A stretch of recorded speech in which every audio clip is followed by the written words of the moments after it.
All right, so today on the podcast, I'm excited to welcome Nick Cendoya from the Rian Group. Nicholas is our inside sales manager. He is the gentleman responsible at the Rian Group for running our inside sales department. We're happy to have you on, Nick. Thanks for taking the time today. Thanks for having me. Absolutely. So, Nicholas, let's start off with telling the listeners a little bit about you, kind of your background prior to coming to the Rian Group. Well, for the past, 7 or 8 years, I've been in phone sales. It's been a passion of mine. So I actually came up to Portland from Southern California, where I kind of started my phone sales career. I helped run a couple call centers. One that was pushing, cold calling people for education and pushing, radio advertising to small businesses. Then I made my move up here to Portland. Went back into sales. Did that for a couple years. Decided I wanted to get back into another passion of mine, which is coaching people on sales and getting people better. So I ended up taking the opportunity here with this company. Awesome. And now, Nick, you've been currently in your role now with us for almost a year. Yep, just about. It's amazing. We've seen some incredible milestones from you. You've taken the department to some new heights. We've built a really, really solid team in there. And one of the things we want to give the listeners today is an idea of, how we built the team, kind of the culture, what the day looks like for the department on a daily basis. So, a lot of good information to cover today. So, Nick, right. Let's start off with, tell us a little bit about the team. How many people are on the team right now? Right now I have 12 people on my team. 12 people. And primarily those 12 people are calling who? Well, on a daily basis, we're reaching out to individuals that already express an interest in selling, but it could be we're calling expired cancels and also for sale by owners. So it's about a 50-50 split on a daily basis. That's great. Now, one of the challenges that a lot of people have with this model is finding the right people to actually make the phone calls.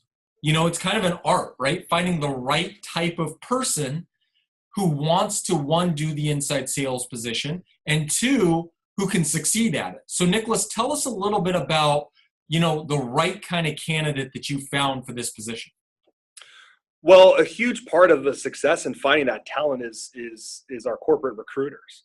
Hunting down talent, finding salespeople to have experience in prospecting, not necessarily having to have experience in real estate. I mean, it's a plus, but just having people with 3 things that we look for, which is your attitude, attendance, and effort. I mean, it's a grind on a daily basis reaching out to these folks. So it's a heavy recruiting process, it's a heavy interview process. We're very selective about who we bring in. But right now, I'd say in the last 12 months or so, this is the most solid group that I've had. A big thing in there and a big component to success is having a big sense of camaraderie in there where everybody's, after the common goal, going after the same objective, and actually cares about what we're doing. And that's to continue generating new appointments, new listing opportunities, which are in turn are going to turn into sales and continue growing this organization. That's awesome, Nick. So tell us a little bit about, you talk about the culture, you talk about the camaraderie amongst your people. Tell us a little bit about, the culture that you have in there. Positivity, encouragement, and just building people up. One thing that we do not accept in that department is failure.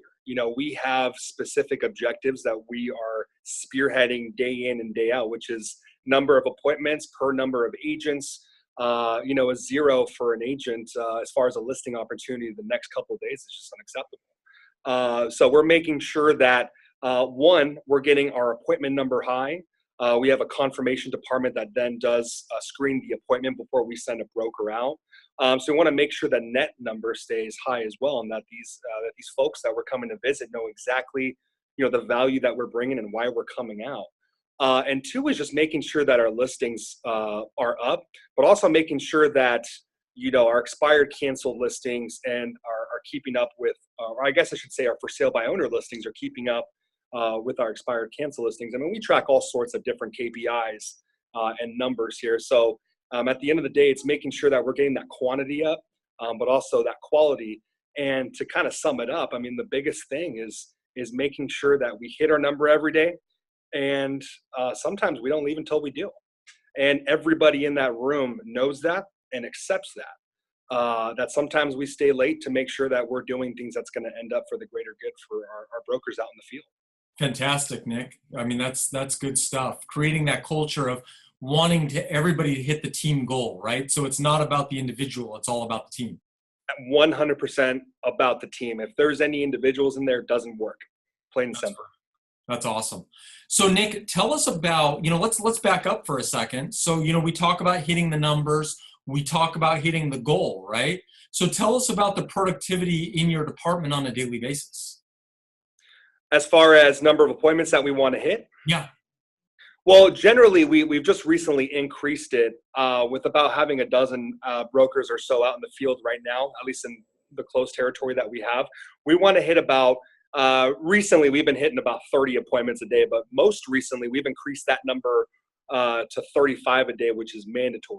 And one thing that we actually have, Aaron, is our next day appointment number, which means we can get, if we get to that 35 by the end of the day, we still have to, we're still planning on staying until we make sure that all of those next day numbers are taken care of. But what that means is making sure that every broker that we have on the field has at the minimum one listing opportunity for the next day. And sometimes that can be more of a challenge than even getting the number in a hole, because what we're calling people, we're asking them to meet the next day, which sometimes people are, when they see the value and they're excited about it, which is our job, is to get them excited, want to do it. But there's some people that, they've had a bad experience, or the home just didn't sell. And, they went through that whole process of going through showings and, 6 months on the market, and they're not ready to take that next step. And they want to maybe meet a week out or have us follow up in a few weeks. But being able to kind of demonstrate that value and get them excited about it is crucial to not only getting that main number at the end of the day, but taking care of that next day number as well. That's fantastic. Yeah, that's fantastic. I know the brokers who are out in the field, we have different priority levels for different brokers based on their productivity, and hitting those numbers every single day is a top priority, with next day numbers and then appointments that were set, appointments that were set previous days in the past. So, I know it's you have the perfect combination in there right now. Right. And at the end of the day, these brokers are depending on us. I mean, we are the forefront, the trenches of what actually happens moving forward day by day. And the biggest thing is making sure that these brokers, they never lose confidence in this department, because they know that this department will make or break them. So in a sense, it's almost like a fiduciary duty to these brokers to make sure that they, that they're going to have these opportunities every day. And even if it's 4:30 p.m. and they don't see an appointment for the next day, they know at some point in the next 2 hours or so, at the end of the day, there's going to be an appointment that pops up tomorrow, and they're going to have an opportunity. That's awesome. That's awesome. You definitely win your broker's confidence when they know you're going to come through for them on a daily basis. Correct. So Nicholas, not only do you run the inside sales department of the Rian Group, but you're also one of the coaches in our real estate coaching business. You primarily focus on helping teams and individuals build the inside sales department, just like we've done here at the Rian Group. Right. So, I know that comes with a whole new set of challenges, but, I know for the listeners who are out there who are listening to this podcast, they're probably sitting there saying, I don't have an inside sales department, or I don't even know, where to start. I don't even know what to do. If you had to give somebody advice on starting from scratch an inside sales department, what do you think the first thing would be that you would advise to them?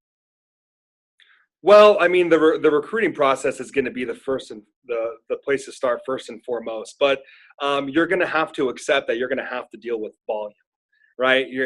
For every 20 people that you meet with or interview, that's going to come that one person where they're going to work out. I can personally find out in the first 60 seconds of meeting someone if they're going to be good for this type of position. So one is trusting the process, right?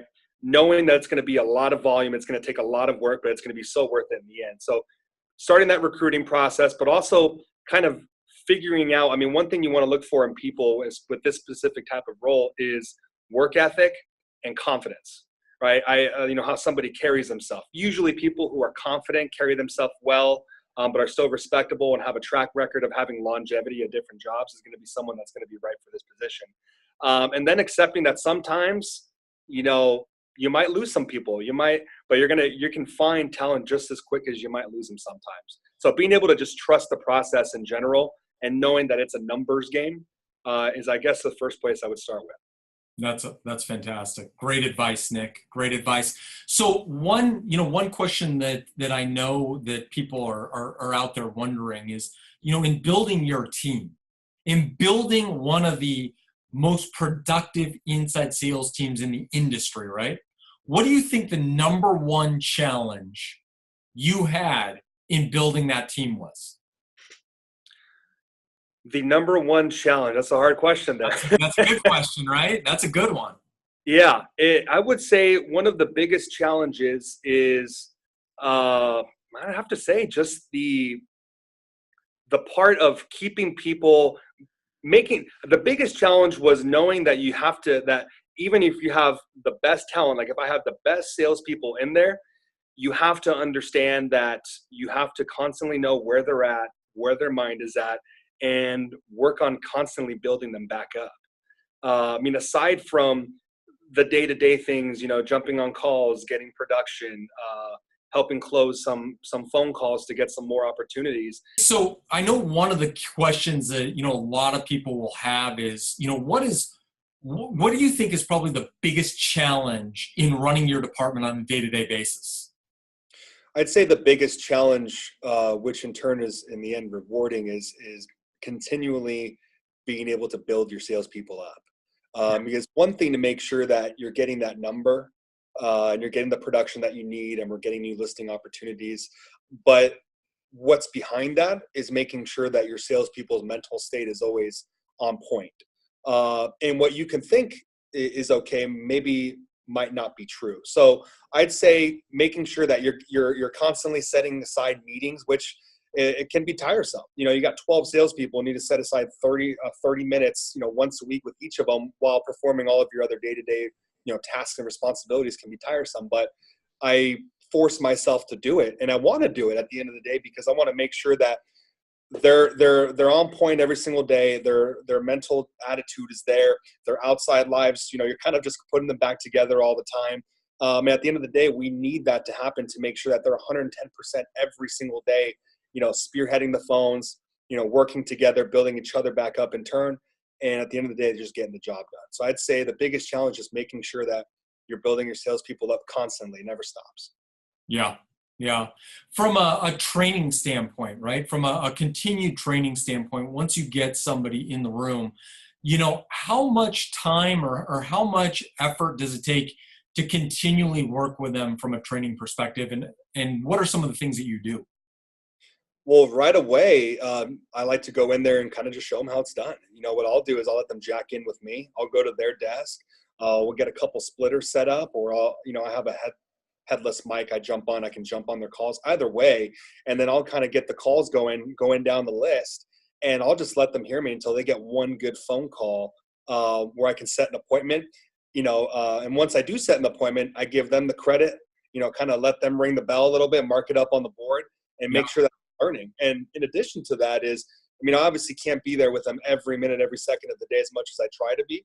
But if I hear them on a live call within their first week, even first 2 weeks, I immediately run over and jack in with them, listen to the live call, and at the right time, I'm going to plug in and be that second voice, help them close that, making sure that they're taking notes while they're listening to me. And then what I'll do is I'll have them get that appointment, take credit for it. We'll jump in the small conference room and go over that entire call and what they learned to make sure they're actually processing the information that was learned. That's awesome. That's awesome. That's Nick, you cover a lot of really good stuff, with the day-to-day with your team. I know you cover a lot of things. One thing I'm looking at right here is our listing report, and an amazing number. From your department, it looks like we listed 17 homes just last week alone. So of those 17 homes, okay, this is a good question. Of those 17 homes, what was your favorite lead type, or what do you think was the most common lead type of those 17 listings? Expired, canceled, for sale by owner. What do you think? I'd say probably expired and cancels. Yeah. You think that those are the most common type of appointments that your team puts out? Most common, but we've actually, that's been one of my objectives, is actually increasing the for sale by owner numbers. I'd say, and I think any brokerage would say the same thing, is, most of your listings and new listings are going to be coming from expired cancels. But for sale by owners is what we want to increase and make sure that that number catches up as well. And in fact, those are the most rewarding for me, at least. I'll tell you what, Nick, one of the funny things that I hear all the time in the industry is that there's not many canceleds, not many expireds, because with the way that the market is, especially in the Northwest, all those properties are getting sold, right? So, one of the reasons to give us a call about our coaching and to call us about our inside sales model is we teach people how to maximize those opportunities with cancels and expireds and making them a huge part of your business, because they can be not just a big part of your business, but they can be very, very profitable. Right. And I think a common mistake, and this can even go to B2B sales, is, you get, whether you're a broker or you're a salesperson, you call them one time, you move on to the next one. That's not maximizing the opportunity. I mean, I'm talking about, you should be reaching out to one lead at the minimum, once a day until you can get them on the phone, depending on the person that you're talking to, and being polite while you're doing it and helping them understand that you're doing this because, one, we have a lot of value to offer as a company and what we've done so far, and we have a different approach. But two, if you don't do it, one thing we always like to think of is there's somebody out there working harder than we are. Yeah. We're going to let that happen. So being able to make sure that you're maximizing the amount of contacts per lead, I think, is crucial. Fantastic. Well, Nicholas, I appreciate you being here on the podcast today. Appreciate you being on the show.